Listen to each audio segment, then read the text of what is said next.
शिवहर शंकर नमामि शंकर शिवशंकर शंभो. श्री स्वामी समर्थ.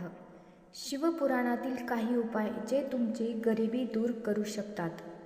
शिवपुराणामध्ये भगवान महादेवांशी जोडलेले अनेक रहस्य आणि त्यांच्या जीवनावर काही गोष्टी सांगितल्या जातात. त्याचबरोबर शिवपुराणामध्ये असे काही उपाय आहेत ते जर मनुष्याने केले तर त्याच्या जीवनात समस्या राहत नाहीत.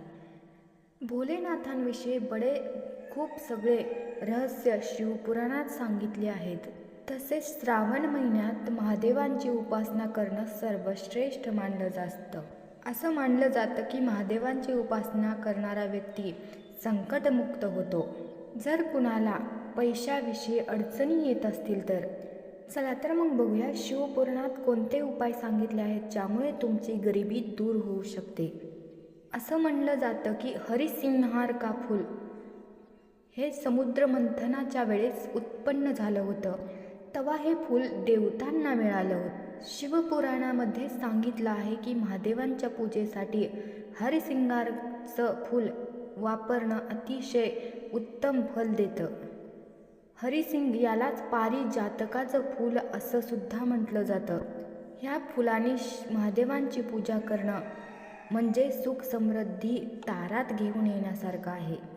शिवपुराणामध्ये असं सांगितलं जातं की जर कुण्या व्यक्तीची इच्छा पूर्ण होत नसेल तर श्रावण महिन्यात महादेवांच्या पिंडीवर 1,00,000 बेलपत्र अर्पण केले पाहिजेत. असं केल्याने मनुष्याची प्रत्येक इच्छा पूर्ण होते. असे शिवभक्त त्यांना संसारातील सगळी भौतिक सुखे प्राप्त होतात. शिवपुराणामध्ये सांगितलं आहे जर व्यक्तीला आर्थिक समस्या असतील तर शिवपुराणामध्ये